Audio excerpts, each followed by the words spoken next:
지난 6월 1일 오후였습니다.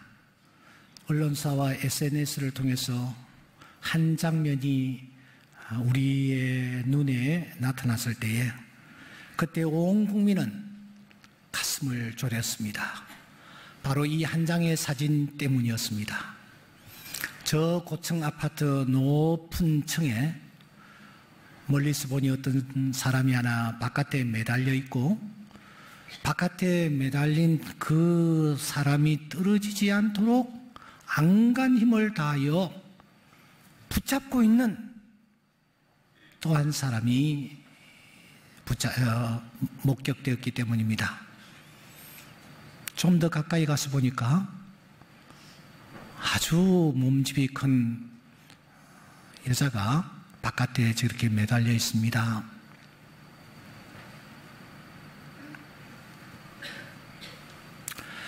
(21살이나) 되는 딸이 12층의 고층 아파트 베란다에 지금 걸려 있는 것입니다. 뛰어내리려고 하는 것입니다. 이를 눈치챈 엄마가 급히 달려가서 그야말로 구사일생으로 딸을 붙잡았고, 그때부터 그 엄마는 무려 15분 동안이나 이 딸을 붙잡고 있었던 거예요. 1분도 아니고 2분도 아니고 10분도 아니고 붙잡고 있었던 거예요.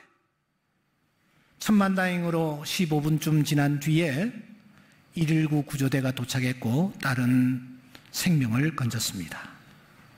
그날 아버지는 그간의 사정을 눈물로 기록하여 세상에 알렸습니다. 그 딸은 정신지체 상급 장애아였습니다. 4살 때에 뇌척수염을 앓았던 것 같습니다.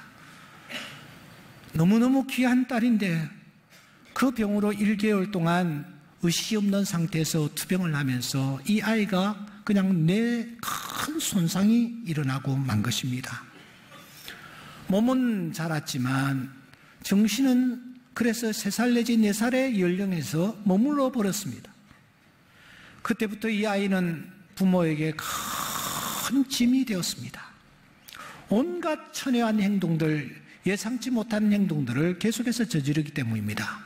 특별히 파출소라든지 또는 소방서라든지 이런 곳에 전화를 해가지고 자기가 갇혀있다고 구조해달라고, 차를 보내달라고, 앰뷸런스를 보내달라고, 이런 일들을 수없이 반복을 하는 것입니다. 사건이 있던 그날도 그런 날 중에 하나였습니다. 무작정 밖으로 나가려고 하니 엄마가 그 아이가 밖에 나가지 못하도록 아파트 문을 잠가버렸습니다.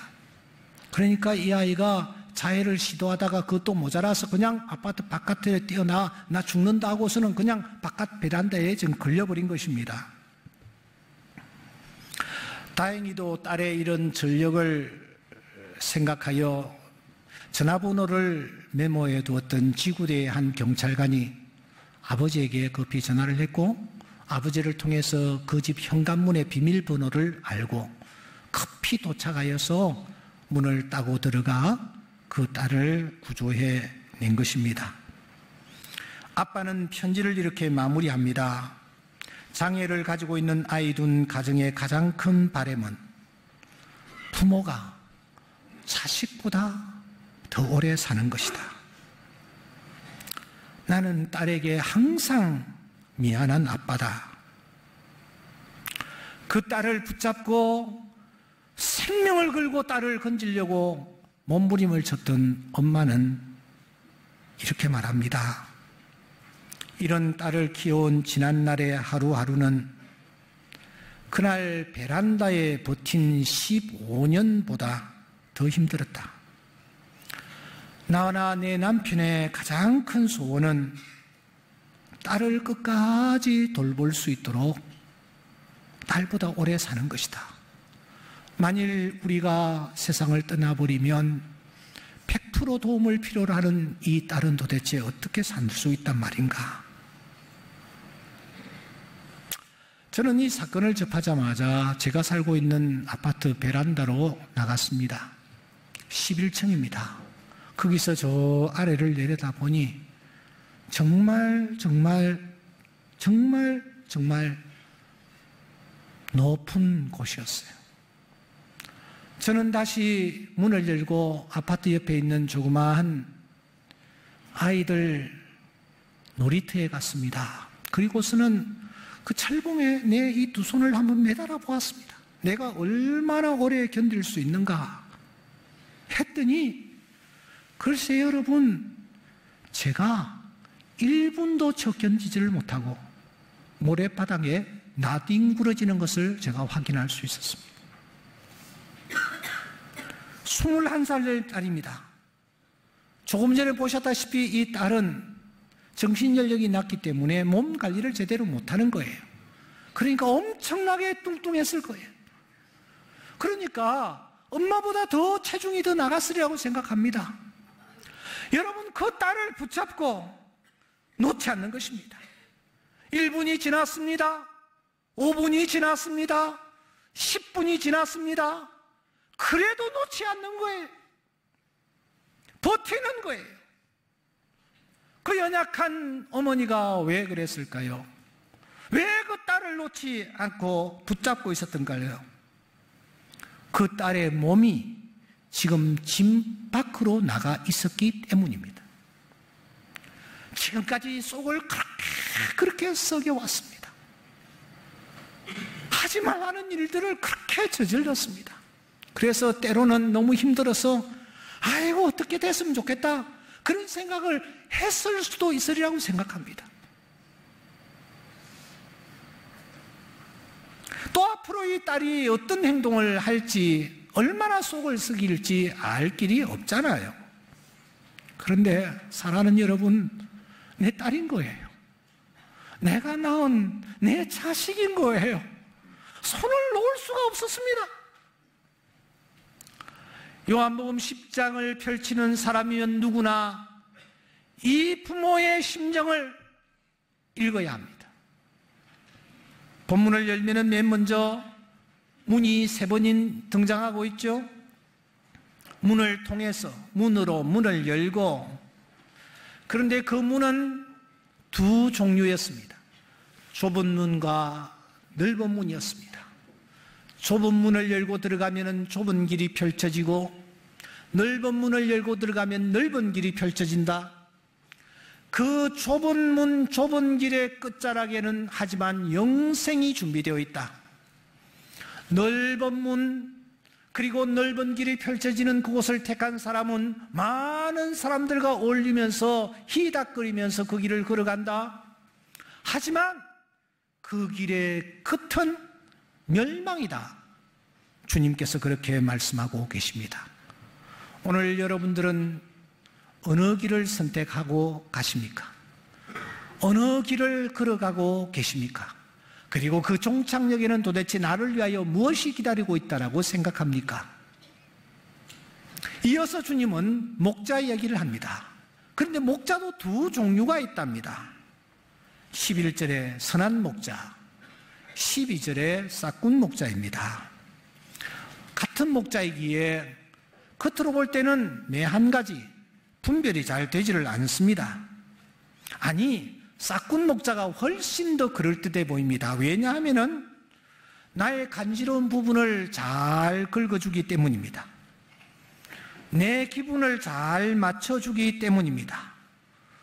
그래도 옹야, 저래도 옹야, 그래도 괜찮다, 이래도 괜찮다. 싹군 목자는 그렇게 얘기하기 때문입니다. 그런데 여러분, 그 일이라는 죽음이 덮치는 순간 정체가 드러납니다. 그 사람이 과연 싹군 목자인지, 그리고 그 사람이 선한 목자인지 본심이 다 드러난다는 것입니다. 싹군 목자는 그때 어떤 태도를 취합니까? 이리가 오는 것을 보면 양을 버리고 달아납니다. 죽음이라는 이리가 오면 양을 버리고 달아나 버립니다. 하지만 선한 목자는 어떠합니까? 11절, 선한 목자는 양들을 위하여 목숨을 버립니다. 그러니까 선한 목자냐 싹군 목자냐를 구분하는 중요한 기준이 목숨이에요. 선한 목자는 양들을 위하여 자기의 목숨을 던지는 거예요. 목숨을 던지는 자만이 선한 목자가 될 수 있습니다. 나의 목자가 될 수 있습니다. 여러분들은 지금 싹군 목자를 따르고 있나요? 아니면은 선한 목자를 따르고 있나요? 이제 마지막으로 우리는 이 본문에 등장하고 있는 또 하나의 주인공 양을 살펴봐야 되겠습니다. 주님께서는 우리를 양이라고 지칭하십니다. 내 양 곧 내 초장의 양 너희는 사람이요. 내가 아무리 잘난 체하고 내가 아무리 똑똑한 체해도 우리는 본질적으로 양으로 지음을 받았습니다. 양은 첫째, 약합니다. 양은 둘째, 눈이 어둡습니다. 그래서 양은 목자를 필요로 하는 존재로 지음을 받았습니다. 그런데 이 양은 도대체 몇 종류가 있느냐라는 거예요. 어떤 양이 등장을 합니까? 14절에 보시면 내 양이라고 지칭되는 양이 등장합니다. 내 양. 그런데 그 반대편에 26절 내 양이 아닌 양, 저는 그냥 아닌 양으로 요약하겠습니다. 아닌 양이 있습니다. 내 양이 있고 아닌 양이 있습니다. 그런데 본문을 좀 더 자세히 살펴보시면 내 양과 아닌 양 사이에 또 한 종류의 양이 있습니다. 16절입니다. 다른 양입니다. 다른 장르입니다. 문도 두 종류의 문이었죠. 목자도 두 종류의 목자였죠. 그렇다면 문맥의 흐름상 양도 두 종류이어야 합니다. 그런데 특이하게도 양은 두 종류가 아니라 세 종류로 본문에서 등장을 합니다. 그런데 왜 양이 세 종류일까요? 혹시 여기 16절에 등장하고 있는 이 다른 양은 크게 구분하면은 내 양 쪽이나 아니면은 아닌 양의 범주에 넣어야 하는 그런 양은 아닐까요? 그래서 우리는 16절에 지칭된 다른 양을 좀 더 유심히 살펴볼 필요가 있습니다. 자, 저를 보세요. 여기 16절에 등장하는 양은 다른 양이라고 지칭되어 있습니다. 그런데 자세히 보니까 이 양은 우리 밖에, 다시 말하면 집 밖에 있는 양입니다. 이런 측면에서 볼 때에 여기에 다른 양은 아닌 양과 더 가깝다고 볼 수가 있습니다. 하지만 이 다른 양은 내 양이 되어야 할 양입니다. 장차 우리 안에 들어와야 할 양이기 때문에 내 양이 되어야 할 양이라는 말씀입니다. 그렇다면은 여기 등장하고 있는 이 다른 양은 내 양의 범주에 속한 양입니다. 이런 측면에서 볼 때에 양도 역시 두 종류입니다. 하나는 내 양, 하나는 아닌 양입니다. 여기에 있는 이 다른 양은 내 양의 부류에 소속되어야 할 양이란 말입니다. 왜냐하면 한 목자에게 있으리라 그렇게 오늘 16절에 말씀하고 있기 때문입니다. 그러니까 문도 두 문, 목자도 두 목자, 양도 두 양입니다. 내 양, 믿지 아니하는 아닌 양, 이렇게 두 부류를 구분할 수가 있으며 오늘 이 16절에 등장하고 있는 다른 양은 내 양 쪽으로 우리가 분류를 해야 된다라는 것입니다. 그렇다면 여러분, 지금 몸은 밖에 있지만 들어와야 할, 우리 안에 들어와야 할 그 다른 양을 향해 선한 목자는 도대체 어떤 마음을 가지고 있습니까? 우리 16절 다 같이 한번 앞을 바라보시면서 또박또박 읽어보겠습니다. 시작. 또 이 우리에 들지 아니한 다른 양들이 내게 있어 내가 인도하여야 할 터이니 그들도 내 음성을 듣고 한 목자가 되어 한 목자에게 있으리라. 이 다른 양은 당연히 우리 안에 있어야 할 양이었습니다. 그런데 이 다른 양이 우리를 뛰쳐나갔습니다. 그리고 지금 베란다 바깥에 대롱대롱 매달려 있는 거예요. 죽겠다고 하면서 매달려 있는 거예요. 정말 못된 양입니다. 이 못된 양을 향해서 그런데 목자는 어떤 심정을 가지고 있습니까? 그날 그 엄마는 어떤 마음가짐이었을까요? 이 말도 듣지 않고 제멋대로 행동하는 이 못된 이놈, 속을 썩이고 썩이더니 잘 됐다. 너 거기서 매달려 있다가 그냥 그렇게 끝내버려. 나도 속이 시원하겠어. 너 안 보면 좋겠어. 여러분, 엄마가 그때 그런 심정이었을까요? 그 아이를 붙잡고 있으면서 엄마가 그런 마음을 가지고 있었겠느냐라는 거예요.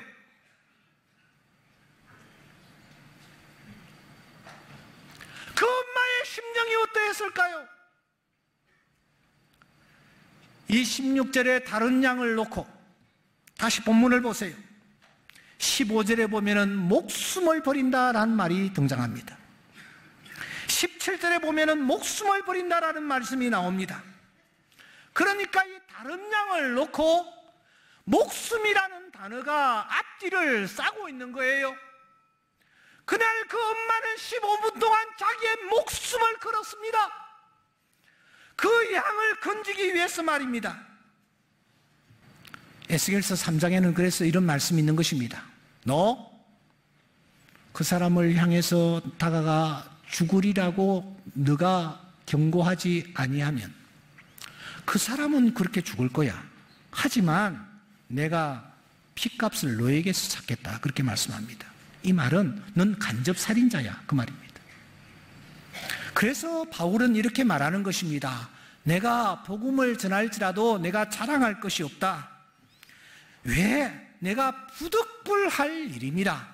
만일 내가 복음을 전하지 아니하면 내게 화가 있을 것이다. 그렇게 말합니다. 양 100마리 중에 한 마리가 집을 뛰쳐나갔습니다. 그때 목자는 어떻게 했습니까? 10드라크마 중에 하나가 대굴대굴 굴러서 저 구석진 곳에 먼지투성이에 묻혀버렸습니다. 드라크마의 주인공은 어떠했습니까? 못된 둘째가 아버지 재산을 다 말아가지고서는 멀리 가버렸습니다. 그때 아버지는 어떻게 했습니까? 이게 목자의 마음이요, 이게 아버지의 마음입니다. 내가 인도하여야 하리니, 내가 인도하여야 하리니. 이 간절한 음성이 오늘 우리 길을 다시 두드리고 있습니다. 이 목자의 간절한 심정, 내가 인도하여야 하리니, 이것은 그야말로 그분의 유언인 것입니다. 어명인 것입니다. 그러므로 너희는 가서 모든 민족을 제자로 삼아 아버지와 아들과 성령의 이름으로 세례를 베풀어라. 가르쳐 지키게 하라. 내가 하나님 앞과 살아있는 자와 죽은 자를 심판하실 그리스도 예수 앞에서 그가 나타나실 것과 그의 나라를 두고 엄히 명하노니, 엄히 명하노니, 이것은 어명이라는 것입니다.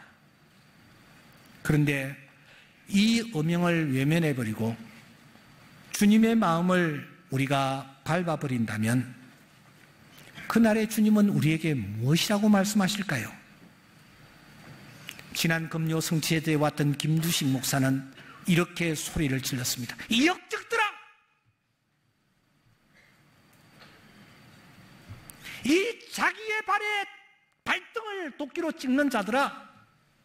이 식충이들아!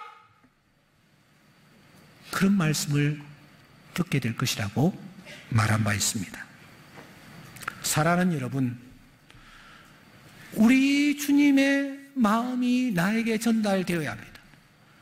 그때 내가 어떻게 액션을 취해야 할까요? 저는 며칠 전 금요일 새벽에 저 아래 상군이 위치해 있는 계룡대에서 특별 예배가 있는데 설교를 좀 해달라고 해서 제가 목요일 날 내려갔습니다. 다행히도 지금 육군 참모총장도 장로님이시고 해군 참모 차장님도 장로님이시고 공군 참모 총장님도 안수 집사님, 수뇌부들이 전부 크리스찬이에요. 이분들이 각각 예배를 드리는데 그날은 3군이 함께 다 예배를 드리겠다라는 겁니다. 그래서 목요일 날 내려가니까 몇몇 분들이 저를 마중을 나왔어요. 저는 그렇게 큰 규모의 예배인 줄 몰랐습니다. 가서 제가 군종 단장 되는 대형 목사님에게 제 책을 한 권 이렇게 내밀면서 요셉을 배우다 책을 이렇게 하나 선물로 드리니까 책을 받으시면서 이 목사님이 하시는 말씀이 목사님 내일 새벽에 이 육군 참모총장, 해군 참모차장, 공구 참모총장 이분들이 다 참석하는데 그분들에게 목사님 책을 드렸으면 참 좋을 뻔했습니다. 그러시는 거야. 그런데 저는 책을 한 권밖에 안 가져갔어. 그 순간 놀라지 마십시오. 옆에 있던 소령 한 분이 비호와 같이 어디로 사라져버려. 밥을 먹다가 저녁밥을 먹다가 사라져버려. 그래서 내가 그분은 어디 가셨죠? 하니까 옆에 있던 또 다른 분이 하는 말이 목사님 놀라지 마십시오. 군대에서는 상관의 뜻이 딱 나타나면 무조건 순종입니다. 그분은 아마 지금 대전에 서점에 목사님 책 구하러 갔을 겁니다. 그러는 거예요. 그 늦은 시간에 그분이, 그 소령되는 분이 제 책을 구하기 위해서 대전으로 내달린 겁니다. 속으로 엄청나게 걱정했습니다. 내 책이 대전에 안 깔렸으면 어쩌나. 근데 늦은 시간이 되니까 그분이 책을 들고 나타난 거예요. 웃으면서 하는 얘기가 책이 없으면 제가 출판사에 가서 찍어 오려고 생각했습니다. 그러더라고요. 그 다음날 새벽에 많은 군 수뇌부와 장병들이 모인 예배를 인도하고 난 뒤에 그 책을 대장님들에게만 드렸어요. 저분들이 제 책을 받고 얼마나 좋아하는지. 저기 별이 저분들 배만 해도 18개인가 그래요. 맨 전 앞에 나왔던 건 육군 참모총장 되시는 분이고 지금 저분은 공군 참모총장이시고 조금 전에 그 앞에 사진 하나 보여주실래요? 그분은 해군 참모차장이시고 이런 분들이 다들 참 군 복음화를 위해서 진력하는 모습을 보면서 작은 해프닝이지만 그 깊은 밤에 대전까지 달려가 책을 구해오는 그 모습을 보면서 이게 상사의 마음을 잃는 자의 마음이 아니겠는가 그런 생각을 하게 되었습니다. 제가 그 사건을 접하면서 저는 사무엘상 23장의 사건을 떠올렸습니다. 거기에 보면은 파란만장한 생애를 달려온 다윗이 마지막 소원을 얘기합니다. 여러분 그 마지막 소원이 무엇인지 아십니까? 다윗이 이렇게 얘기합니다. 내가 죽기 전에 내 고향 베들레헴의 우물물을 내가 한 잔 마시고 싶구나. 그렇게 얘기하는 거예요. 그러니까 그 얘기를 들은 부하 셋이 전쟁 중이었습니다. 적진을 뚫고 베들레헴으로 달려가는 것입니다. 블레셋 사람의 진영을 돌파하고 그렇게 말합니다. 적진을 돌파하고 셋이서 달려가는 거예요. 뭐하러? 물 떠러 가는 거예요. 그리고 가가지고 물을 떠오는 거예요. 물을 떠오자 다윗이 무엇이라고 얘기하느냐 하면은 그 물을 받아 자기가 마시지 않습니다. 여호와의 전에 들어가 여호와께 부어드리면서 이렇게 얘기합니다. 여호와여, 이건 이 사람들의 피입니다. 피입니다. 피입니다. 생명입니다. 목숨입니다. 여러분, 하나님이 우리를 부르시면 우리는 하나님 앞에 서야 할 자들입니다. 하나님 앞에 설 때에 하나님이 한 가지 물으실 것입니다. 나를 따라오너라. 내가 너희로 사람을 낚는 어부가 되게 하리라. 너 몇 명 낚았니? 너 부자 됐니? 너 교회에서 시무장로 했니? 원로장로 했니? 하나님은 관심이 없으십니다. 얼마나 부자 됐니? 얼마나 출세했니? 하나님은 그런 부분에 전혀 관심이 없습니다. 야, 몇 명 낚았니? 그걸 물으실 거예요. 우리가 그 하나님 앞에서 대답할 말이 있도록 우리가 이번 한 주간만이라도 정말 최선을 다하며 이 요한복음 10장 16절의 주님의 음성이 우리 귀에 전달되고 당신의 그 마음이 우리에게 전달되어지는 한 주가 될 수 있기를 주의 이름으로 축원합니다. 당신의 마음이 있는 곳에 나의 마음이 있기를 원합니다. 당신의 눈물이 고인 곳에 나의 눈물이 고이길 원합니다. 당신이 바라보는 영혼에게 나의 두 눈이 향하기를 원합니다. 당신이 울고 있는 어두운 땅에 나의 두 발이 향하기를 원합니다. 아버지의 마음을 내가 알기를 원합니다. 내 모든 뜻이 아버지의 뜻이 될 수 있기를 소원합니다. 오늘 여러분 곁에 있는 다른 양은 도대체 누구입니까? 그 양이 지금 어떤 상태로 있습니까? 그 양을 구하기 위해서 주님은 어떤 심정을 가지고 계십니까? 달려가야 합니다. 그리고 함께 그 양을 구출하는 일에 우리가 생명을 걸어야 합니다. 이 안타까운 마음이 전달되어지는 이번 한 주가 될 수 있기를 주의 이름으로 축원합니다.